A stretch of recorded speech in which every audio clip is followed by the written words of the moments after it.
ठाण्यातील राड्यानंतर मनसे कार्यकर्त्यांचा राज ठाकरेंना phone, video कॉलद्वारे राज ठाकरेंचा मनसैनिकांशी संवाद.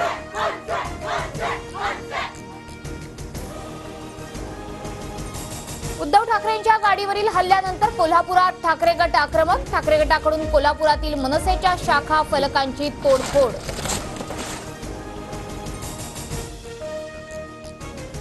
शिंदेंच्या ठाण्यात मनसेचा राडा का? स्वतःच्या एरियात कुत्रेही वाघ बनतात. हल्ल्यावरून सुषमा अंधारेंची टीका, तर ही क्रियेला प्रतिक्रिया असल्याचं संदीप देशपांडेंचं उत्तर. राज ठाकरेंच्याही ताफ्यासमोर ठाकरे गटाच्या कार्यकर्त्यांनी आंदोलन केलं. ऍक्शनला रिॲक्शन असतेच, मात्र कुठल्याही आंदोलनाचं समर्थन करणार नाही. ठाण्यातील मनसैनिकांच्या राड्यावर शिंदेंची प्रतिक्रिया.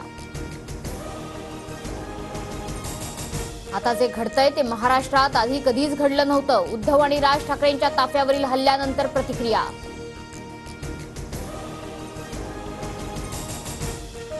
सतरा तारखेला 3 वर्षांच्या ITR रिटर्न्सच्या कॉपी घेऊन येते. अजित पवारांनी त्यांचे डिटेल्स आणावेत. अंजली दमानियांचं अजित पवारांना चर्चेचं खुलं आव्हान. सेबी अध्यक्ष माधवी पुरी बुच यांचा अदानी ऑफशोर संस्थेत हिस्सा, म्हणून अदानी मनी सिफनिंग घोटाळ्यात कारवाई नाही. हिंडनबर्गच्या नवीन अहवालात माहिती. शरद पवार आज सोलापूर जिल्ह्याच्या दौऱ्यावर. सकाळी 11 वाजता बार्शीत, तर दुपारी 2 वाजता वडाळा उत्तर सोलापूरमध्ये कार्यकर्ता मेळावा. उपमुख्यमंत्री अजित पवार आज कोल्हापूरच्या दौऱ्यावर. सकाळी 11 वाजता इचलकरंजीत अजित पवार गटाच्या कार्यालयाचं उद्घाटन करणार. एकनाथ शिंदे म्हणजे मोदींपुढे वळवणारं गांडूळ.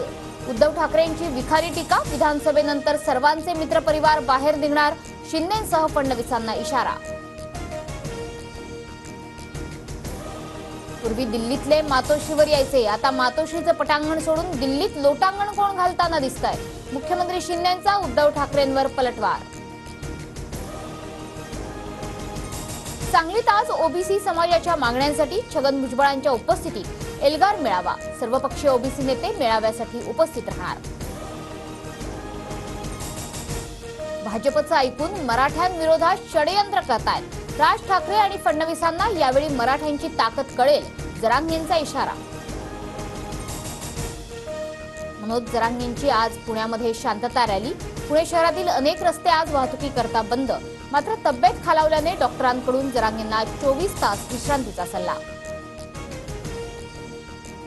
9 खासदार निवडून दिले, मग वक्फ बोर्डाची बाजू का घेत नाहीत? उद्धव ठाकरेंनी भूमिका स्पष्ट करावी. मातोश्री बाहेर मुस्लिम समाजाचं आंदोलन. वक्फ कायद्याच्या दुरुस्तीसाठीचं विधेयक अद्याप मंजूर नाही. संयुक्त संसदीय समितीत अरविंद सावंत आहेत, तिथे पक्षाची भूमिका मांडू. मातोश्री बाहेरील मुस्लिम संघटनांच्या आंदोलनानंतर ठाकरे गटाच्या सचिन अहिर यांची प्रतिक्रिया. कोल्हापुरातील केशवराव भोसले नाट्यगृहाच्या नुकसानीची मुख्यमंत्री शिंदेंकडून पाहणी. नाट्यगृहासाठी 20 कोटींची घोषणा. लवकरात लवकर नाट्यगृहाच्या बांधणीसाठी स्थानिक कलाकारांचं शिंदेंना निवेदन. पिंपरी चिंचवड शहरात डेंग्यूच्या रुग्णांमध्ये वाढ. आतापर्यंत 57 जणांना डेंग्यूची लागण. पालिका ऍक्शन मोडवर. मध्य आणि पश्चिम रेल्वेवर आज मेगा ब्लॉक. माटुंगा ते मुलुंड आणि CSMT ते चुनाभट्टी असा ब्लॉक असणार. रायगड, पुणे, नागपूर, भंडारा, गोंदियासह गडचिरोलीला आज पावसाचा येलो अलर्ट. तळ कोकणातील काही भागात सुद्धा पावसाचा जोर कायम असल्याचं चित्र.